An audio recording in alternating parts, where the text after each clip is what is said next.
सभी को नमस्कार। मीमांसा संस्कृत क्लासेस के प्लेटफॉर्म पर आप सभी का स्वागत है। और आज हम एक नया टॉपिक बिल्कुल लेकर आए हैं, ईशावास्योपनिषद। ईशावास्योपनिषद कहाँ कहाँ आपको आएगा मैं बता देता हूँ। सबसे पहले नेट में, क्योंकि हमारा नेट का अभी बैच चल रहा है तो नेट में ईशावास्योपनिषद लगा हुआ है। दूसरा आपका DSSB और तीसरा एचटेट। DSSB में इसके 7 ही मंत्र हैं तो आप केवल 7 तक कीजिएगा। एचटेट में ये वैदिक साहित्य के अंतर्गत आ जाता है। चूंकि वैदिक साहित्य में ईशावास्योपनिषद इंपॉर्टेंट टॉपिक में से एक है, इसलिए यहाँ भी आ जाता है। तो आप इसके लिए तो पूरा करना ही है आपको, ठीक है। चलिए, तो इन सब उद्देश्यों को उरीकृत्य अद्य वयम् ईशावास्योपनिषदं पठिष्यामः। सर्वप्रथमं मंगलाचरणं। भवन्तः जानन्ति एव मंगलाचरणं त्रिविधं भवति: आशीर्वादात्मकं, वस्तु निर्देशात्मकं, नमस्कारात्मकं। काव्येषु यत्र तत्र मंगलाचरणस्य त्रिविधं रूपं यत्र तत्र द्रष्टुं शक्नुमः, किन्तु उपनिषदि अस्य स्तुतिः एव भवति, नमस्कारात्मकम् एव भवति। ओम पूर्णमदः पूर्णमिदं पूर्णात् पूर्णमुच्यते पूर्णस्य पूर्णमादाय पूर्णमेव अवशिष्यते। अत्र वर्णनम् अस्ति यत् परमात्मा पूर्णः अस्ति। परमात्मा पूर्णः अस्ति। यदि पूर्णात् वयं पूर्णं ग्रहीष्यामः तर्हि पूर्णम् एव अवशिष्यते। मतलब कहने का मतलब यह है कि पूर्ण से हम पूर्ण भी निकाल लें, पूरे में से पूरा निकालें, तब भी वो पूर्ण ही रहता है। क्या कहता है? ओम पूर्णम अधः। अधः मतलब वो परमात्मा है जो वो पूर्ण है। पूर्णम इदम, और ये जो संसार है ये भी पूर्ण है। पूर्णात् पूर्णम उदुच्यते, पूर्ण से पूर्ण ही कहा जाता है। पूर्ण से पूर्णम आदाय, पूर्ण से पूर्ण को लेकर पूर्णम एव अवशिष्यते, पूर्ण ही रह जाता है। इसका मंगलाचरण के रूप में मिलता है। पढ़ते हैं और आगे बढ़ते हैं, और बहुत अच्छे से हमने ये चीजें करनी है। ओम शांति ही शांति ही शांति। आपने पंडित को घरों में पूजा करते हुए देखा होगा, तो पंडित जी 3 बार जब बोलते हैं ओम शांति ही शांति ही शांति, क्यों बोलते हैं? क्योंकि त्रिविध दोष होते हैं, आध्यात्मिक, आदि भौतिक और आदि दैविक। तो 3 प्रकार के दोषों की शांति के लिए, और ये जब आप सांख्य कारिका पढ़ते हैं तो उसमें 3 प्रकार के दोषों का भली भांति वर्णन वहां पर मिलता है, ठीक है। तो उन 3 प्रकार के दोषों की शांति के लिए 3 बार बोला जाता है। लीजिए, इसका पहला मंत्र ईश शब्द से है, इसलिए इसका नाम ईशोपनिषद पड़ गया, ठीक है। चलिए, ईशावास्यम इदं सर्वं यद किंचित जगत्याम जगत तेन त्यक्तेन भुंजीथा मागधक सद्धनम। कहता ईश आवास्यम इदं सर्वम। इदं सर्वम अस्मिन् जगति भवन्तः यत् किंचित अपि पश्यन्ति, इदं सर्वं केन आवास्यम? ईश आवास्यम, ईशेन आवास्यम अस्ति। ईश से व्याप्त है, ईश से ढका हुआ है। यद किंचित, जो कुछ, जगत्याम। जगत्याम ये जगती शब्द है। जगती, जगती स्त्रीलिंग बन जाता है जगती, ऐसा। तो जगती का सप्तमी में बनता जगत्याम, नद्याम की तरह। तो यद किंचित जगत्याम, जो भी संसार में जगत, जगत होता गच्छत, चलता हुआ, यानी कि चर जो चीजें हैं, गमन करने वाली जो चीजें हैं, इसमें जो दिखाई देती हैं, वो सब ईशेन आवास्यम, भगवान ईश के द्वारा, उस संसार के स्वामी के द्वारा आवास्य है। तेन त्यक्तेन भुंजी था, इसलिए त्यक्तेन, त्याग पूर्वक, त्याग के द्वारा, भुंजी था, तुम भोग करो। माँ अग्रध कस्य स्विद्धनम, कस्य किसी का, कस्य स्वित ये एक प्रकार का इसमें प्रत्यय लग जाता है, जैसे चित्त लग जाता है, कस्मिंश्चित्, ऐसे। तो कस्य स्वित धनम, किसी के भी धन को मागृध, मत ग्रहण करो, मत छीनो, सबका त्याग पूर्वक भोग करो। जब परमात्मा संसार के कण कण में व्याप्त है तो हम कौन होते हैं? ये हमारा, ये तुम्हारा, सब वही कंट्रोल कर रहे हैं। क्या अपने हाथ में जीना है? क्या अपने हाथ में मरना है? अपने हाथ में स्वस्थ रहना है? एक भूकंप आ जाए, अमेरिका के अंदर आजकल जंगल की आग भड़की हुई है, ठीक ना। तो जंगल की आग ने सब कुछ जला के राख कर दिया। जो वहाँ के हॉलीवुड के बड़े बड़े नेता अभिनेता वहां पर रहा करते थे, जो ये समझते थे कि सारा साम्राज्य हमारा, पूरी दुनिया हमारे कारण चल रही है, वो उनको 1 मिनट नहीं लगी। तो सब परमात्मा की से आवश्यक सब चीजों का त्याग पूर्वक भोग करो, ठीक है ना। जितना आपको चाहिए उतना ले लो, बाकी सब दूसरों के लिए छोड़ दो, ठीक है। वो ना कि मनुष्य तृणन्न न खादन अपि जीवमान है तद भागदेयम परमम पशु नाम। मनुष्य तो ऐसा है कि वो तिनका नहीं खाता, तो ये पशुओं का बहुत बड़ा भाग्य है, नहीं तो तिनका भी खा जाता, घास पशुओं के लिए भी नहीं छोड़ता।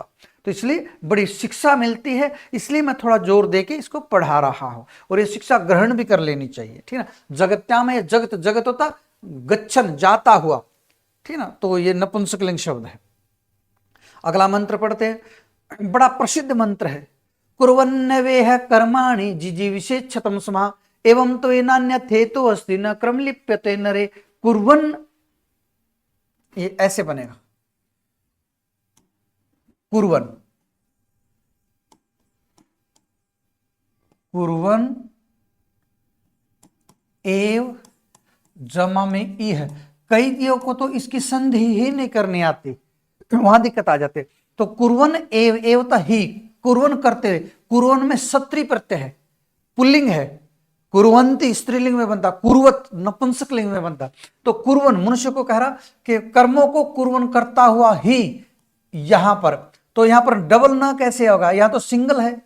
गमो हर्षवादची गमुण नित्यम जो सूत्र है वो गमुट का आगम करता है। जैसे सप्रसन्नपि इको से अगला सूत्र है ना, तस्मिन नित्य निर्दिष्ट पुरुष, वहां भी न डबल हो जाता है। अगर कहीं पर भी ग न और न इनके आगे स्वर है तो ये डबल हो जाते हैं। प्रत्यंगात्मा सुगुण ये अष्टाध्यायी में बता रखा है। तो इसलिए यहां पर कुर्वन् एव, क्योंकि ये बताना इसलिए पड़ रहा है, आजकल वो सीधे सीधे प्रश्न नहीं आते, उसको पता है कि विद्यार्थी की कमजोर नस कौन सी है, उसी को दबाता है एग्जामिनर हमेशा। तो वो यहां पूछ ले तो आपको इसका संधि छेद करने में भी दिक्कत आ सकती है। तो कुर्वन् एव ई है, मतलब कर्मों को करता हुआ ही। यहां पर जीजी विषेत, ये लिट लकार है, सॉरी विधिलिंग लकार है, पठेत पठेताम पठेयु, सन प्रत्यय लग के जीजी विषेत बनता है। जो जीजी विषा होता है ना, जी विषा, जीने की इच्छा, सन प्रत्यय इसमें, और जी विषा में हमेशा कट होता है। शुरू में जब भी सन प्रत्यय लगेगा पहली मात्रा लघु होगी हमेशा। जी विषेत, मुमुक्षा, पहली मुंह और दूसरी दीर्घ मिलेगी, कट मिलेगा, मुमुक्षा, पहला छोटा फिर बड़ा, पहला छोटा फिर बड़ा। चलो ये तो आगे था सब, तो इसमें भी छोटा बड़ा छोटा कट है हमेशा, एक जैसी मात्राएं नहीं। अब याद रह जाएगा आपको। सन प्रत्यय लगता है तो स्टार्टिंग छोटे से होती है, हर्ष स्वर से, फिर बड़ा होता है, किसी में भी देख लेना, ठीक है ना। चलिए, तो कुल मिला के कहता ही यहां पर कर्माणि कुर्वन्, कर्मों को करता हुआ ही, शतम क्षमा, 100 समत वर्ष, 100 वर्षों तक, जीजी विषेत, जीवितुम इच्छेत, जीने की इच्छा करे। एवं इस प्रकार से त्वयि, तुझ में हे नर, त्वयि न कर्म लिप्यते नरे, त्वयि नरे, तुझ नर में न कर्म लिप्यते, कर्मों का लेप नहीं होगा, तो कर्मों में आसक्ति तेरी नहीं बढ़ेगी। और अन्यथा इतः न अस्ति, देखो इसका संधि छेद करोगे तो न जमा में अन्यथा और इतः जमा में अस्ति। आजकल क्या पूछता है, डायरेक्ट नहीं पूछता, उसी में पूछ लेगा, क्योंकि उसको पता है अगर बढ़िया अध्यापक से पढ़ के आया होगा, बढ़िया मार्गदर्शन में पढ़ के आएगा तो उसको जरूर बताया होगा ये। तो यहां पर ये इसलिए जरूरी है। तो इतः अन्यथा न अस्ति, इतः यहां से, इदम शब्द को तहसील प्रत्यय लगता है, पंचम में यहां तहसील, जब पंचमी विभक्ति का अर्थ निकालना तो तहसील लगा देते, तहसील का तस, जैसे दिल्लीतः, व्ययतः, सर्वतः, कुतः, ऐसे पंचमी के अर्थ में तहसील लगता है। तो कहता इतः अन्यथा, इससे कोई दूसरा न अस्ति, रास्ता नहीं है। इससे दूसरा रास्ता क्या नहीं है कि कर्मों को करता हुआ 100 वर्षों तक जीने की इच्छा, बिना कर्म किए नहीं जी सकता, यह बताना चाहता है, ठीक है ना। और इस प्रकार तो कर्मों में भी लिप्त नहीं होगा, ठीक है ना। बस कर्मों को करता हुआ, इच्छा कर्मों को की नहीं, जी विषेत, जीने के लिए इच्छा की है, कर्मों को करने के लिए नहीं। भाई केवल कर्म मुझे करने हैं, एक इच्छा है इसलिए मत करो, और मैं कर्म क्यों करूं, मुझे क्या मिलेगा इसलिए भी कर्म मत करो। आपको कर्म करने हैं, बस आप अच्छे कर्म करते चलिए और 100 वर्ष तक जीने की इच्छा रखिए। कर्मों को करने की इच्छा नहीं, 100 वर्ष तक जीने की इच्छा। और एवं इस प्रकार से तो तुझमें नरे हे मनुष्य, तुझमें कर्म न लिप्यते, कर्मों का लेप नहीं होगा, कर्मों की आसक्ति नहीं बढ़ेगी। और इतः अन्यथा, इससे यहां पर अन्य थे तो यहां पर गुण संधि हो रखी है, अधेन गुण से गुण हो रखा है। इतः अन्यथा न, इससे दूसरा रास्ता कोई है भी नहीं, इसी रास्ते पे चलना पड़ेगा, ठीक है ना। और वैसे भी जो उपनिषद है, उपनिषदों को वेदांत बोलते हैं। वेदांत, वेदों का अंत नहीं, अंत का मतलब सार, वेदों का सार, उपनिषद भी वेदांत कहलाते हैं। असूर्या नाम तेलो का अंधेनतम सावृत्ता तांस्ते प्रत्याभिगच्छन्ति ये केच आत्महनो जना। कहता देखिए, ये जो आत्महन जन है, अपने आप को मारने वाले जन है, सुसाइड करने वाले जो लोग हैं, और ये तो बड़ी बहुत अच्छी बात इसके अंदर बताई गई है। आत्महन जना, जो अपने आप को मारने वाले लोग हैं, सुसाइड करने वाले लोग हैं, ठीक ना, वो तान उनको, ते होता वो, तान उनको प्रेत्य अभिगच्छन्ति, प्रेत्य, प्रेत्य होता है जो प्रेतों के योग्य है, ठीक ना, या उनके द्वारा जाने योग्य है, उनको अभिगच्छन्ति, चले जाते हैं, ठीक ना। ये कौन, ये जो आत्महन जना, अपने आप को मारने के लिए रहते हैं, तो जो प्रेत्य है यानी कि मरकर तान उन लोगों को चले जाते हैं। किन लोगों को चले जाते हैं? असूर्या नाम ते लोका, जो असूर्य, असुरों के भोग करने योग्य लोग हैं। असूर्या जो असुरों के भोग करने योग्य लोक है, असूर्या नाम ते लोका, जो असूर्य लोक हैं। और अंधे न तमसा आवृता, अंधकार से और तमसा, अज्ञान रूपी अंधेरे से जो आवृत है, ढके हुए है। तांस्ते प्रत्याभिगच्छन्ति, प्रेत्य, वो प्रेत बन करके तान उन लोगों को जाते हैं। कौन? ये केच आत्महनो जना, जो अपने आप को मारने वाले लोग होते हैं। ये तो जो बड़े बुजुर्ग हैं, ईशावास्योपनिषद को बड़ा चाव से सुनते हैं, क्योंकि इसमें बड़ा जिंदगी का सार रहस्य है। आपको तो बस इससे टेस्ट पास करना, इसलिए सुनते हो, ज्ञान की दृष्टि से भी सुना करो। लीजिए आगे पढ़ते हैं। अच्छा, एक चीज इसमें मैं बताना चाहता था, असुर का अर्थ क्या होता है? असुर, कोई आपसे कोई पूछ ले कि असुर का अर्थ क्या होता है, आप कहोगे असुर है, न सुर है, जो सुर नहीं है। सुर का मतलब जो देवता नहीं है, वो असुर है। तो देवता तो हम भी नहीं है, तो हम असुर हैं? तो इसके परिभाषा के अनुसार तो हम असुर हो गए? नहीं, असुर होता है सुर विरोधिनः, सुर विरोधिनः, जो देवताओं के विरोधी हैं, वो क्या कहलाते हैं? असुर कहलाते हैं। चलिए, पढ़ना पढ़ाना है और संस्कृत को आगे बढ़ाना है। आगे अगले मंत्र में कहता अनेजत एकम मनसो जवीयो ने तद देवा आपनुवन पूर्वम अर्षत तद धावतो अन्यान अत्येति तिष्ठतः अस्मिन अपो मातृस्वा दधाते। लो भाई, कहता जो अनेजत एकम, अनेजत न चलता हुआ, कोई मूवमेंट न करता हुआ है, ठीक है ना, और मन एक है, एकम एक है, और मनसो जवीय, मन से जो तेज चलने वाला है। जव शब्द होता, जव, जव होता वेग, आप बहुत बार पढ़ोगे शब्द को, ठीक ना। जव क्या होता है? वेग, वेग, सजवेन गच्छति, वो वेग से जाता है। तो जवीय, यहां पर ये सुन प्रत्यय है, इसमें ये सुन प्रत्यय है। जैसे वरीय, एक्चुअल में क्या होता है, जब ये सुन लगता है तो पुल्लिंग में बनता वरियान, जवियान, ठीक है ना। गरियान स्त्रीलिंग में बनता गरियसी, लघियसी, जवीयसी, पर नपुंसक लिंग में बनता है जवीय। ये नपुंसक लिंग है। हो सकता है इसी में पूछ ले आपको कि इसका लिंग क्या, आप झट से कह दोगे पुल्लिंग, बिल्कुल गलत हो जाएगा। ये नपुंसक लिंग है, नपुंसक लिंग। तो मन से जवीय, मन से भी वेगवान है, ठीक है ना। और न एनत देवा आपनुवन पूर्वम अर्षत, जो पूर्वम अर्षत यानी कि पहले ही पहुंचा हुआ है, पहले ही चला हुआ है, ठीक है ना, सब जगह पहले से ही व्याप्त है, ठीक ना। उस तक देवा, देव का मतलब यहां पर इंद्रियां हैं, देवा न आपनुवन यानी कि देवताओं ने, देवता का मतलब इंद्रिया, ठीक है ना। वैदिक शब्द अनेकार्थक होते हैं, तो देवा न आपनुवन, इंद्रियों ने भी उसको प्राप्त नहीं किया। अगर आप सोच रहे हो भगवान को आंख वाली इंद्रियों से देख लोगे, कान वाली इंद्रियों से सुन लोगे, जीव नाक कुछ नहीं, बिल्कुल उसको तो केवल और केवल अध्यात्म के जरिए मन से जाना जा सकता है, ठीक ना, क्योंकि वो मन से भी तीव्र गति वाला है और पूर्वम अर्षत पहले ही सब जगह व्याप्त है। आप सोच रहे हो कि आप जब सुनोगे देखोगे तब व्याप्त होगा, नहीं, पहले से संसार में व्याप्त है। तो देवा न एनत आपनुवन, देवताओं ने भी इसको प्राप्त नहीं किया, इंद्रियां भी उस तक नहीं पहुंच सकी है।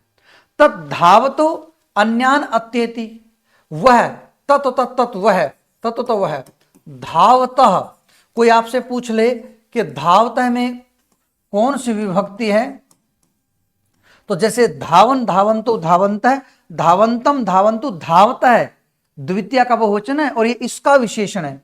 धावत है दौड़ते हुए, अन्यान दूसरों को, यानी कि जो दौड़ रहे हैं ना उनको भी ये तिष्ठत ठहरा हुआ अत्येति प्राप्त कर लेता है, ठीक है।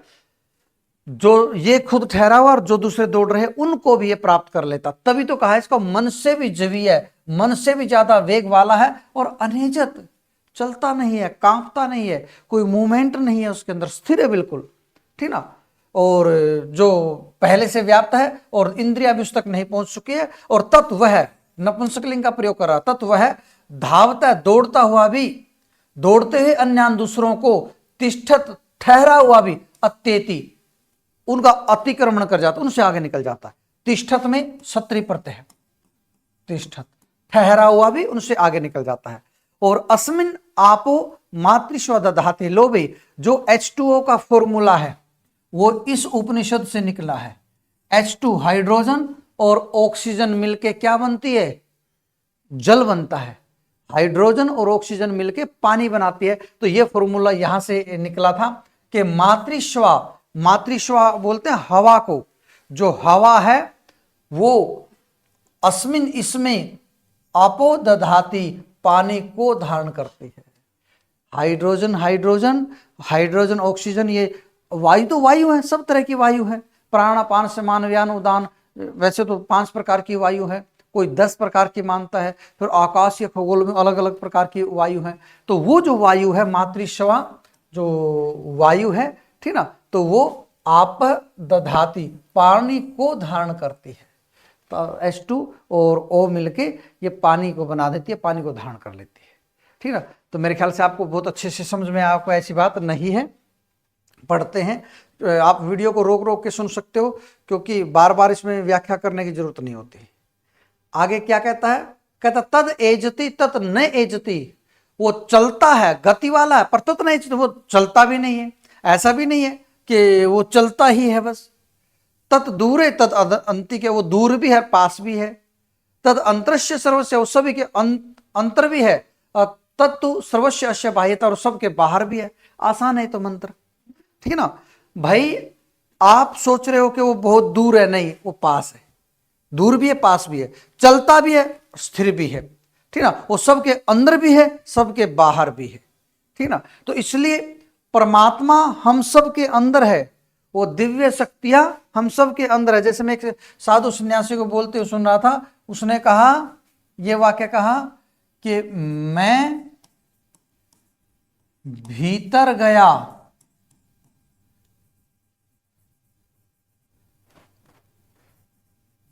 मैं भीतर गया तो मैं भी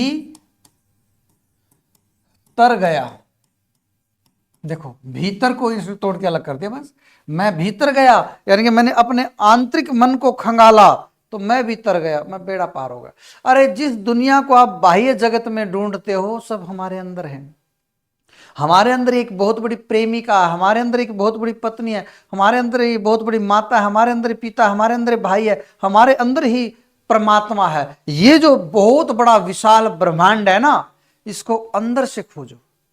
ये साधु सन्यासी आजकल महाकुंभ में देख रहे होंगे, इनको दुनियादारी से कोई मतलब, उस परमात्मा की भक्ति में लीन है बस। ये योग है, ये भी एक प्रकार का योग है, ठीक है ना।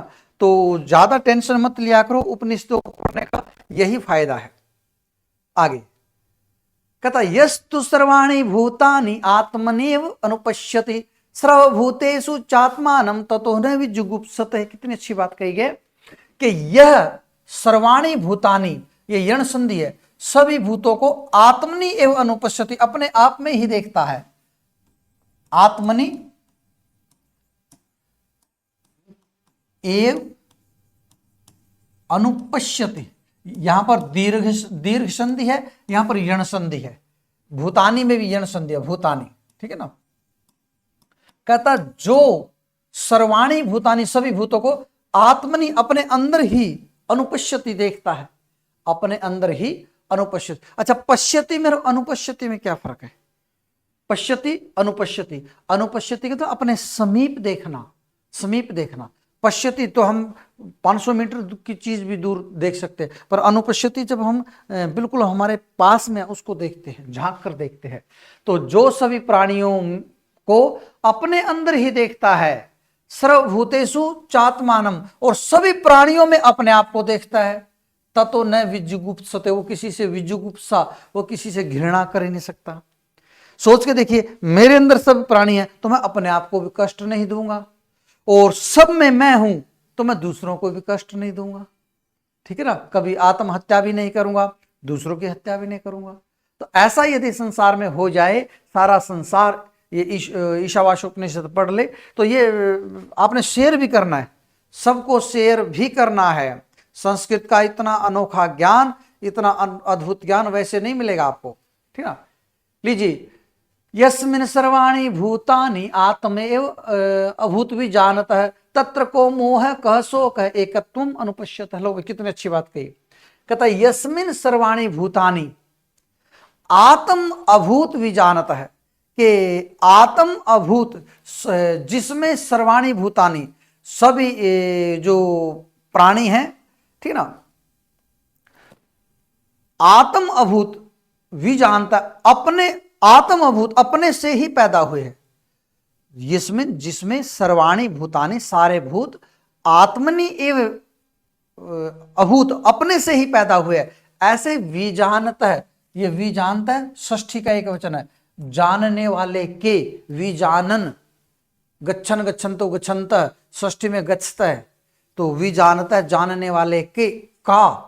तो को मोह कह शोक है, क्या मोह है उसके लिए, क्या शोक है? क्योंकि वो एकत्व अनुपश्यत है, सब में एकत्व देख रहा है।